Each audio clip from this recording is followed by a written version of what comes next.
দর্শক, ভারতের লোকসভার প্রথম অধিবেশনে সংসদের ভিতরে তুমুল মারামারিতে জড়িয়ে পড়েছেন সরকার দলীয় ও বিরোধী দলের নেতা কর্মীরা।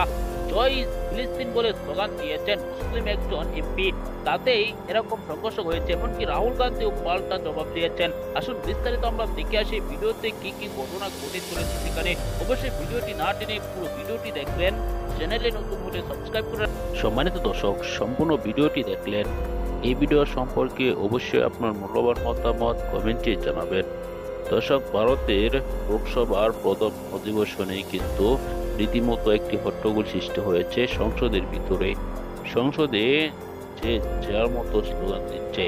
দর্শক, একজন মুসলিম এমপি তিনি জয় ফিলিস্তিন বলে স্লোগান দেওয়ায় কঠিনভাবে ক্ষিপ্ত হয়ে গিয়েছেন। তার উপর নরেন্দ্র মোদী, বিজেপির নেতৃত্বাধীন বিজেপির এমপিরা। অন্যদিকে রাহুল গান্ধী কিন্তু হিন্দুত্ববাদী স্লোগান দিয়েছেন। দর্শক, এরকম পাল্টাপাল্টি স্লোগান চলছে ভারতের প্রথম লোকসভার অধিবেশনে।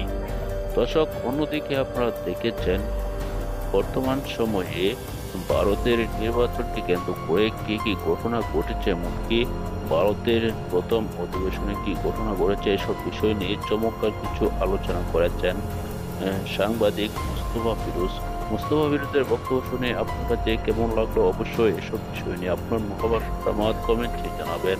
পরবর্তী এরকম ভিডিওগুলো নিয়মিত পেতে হলে চ্যানেলটিকে সাবস্ক্রাইব করে পাশে থাকা বেল বাটনটি অন করে দিবেন। ভিডিওতে একটি লাইক দিয়ে শেয়ার করে অন্যদেরকে দেখার সুযোগ করে দিবেন। এই মুহূর্তে বিদায় নিচ্ছি। আসসালামু আলাইকুম।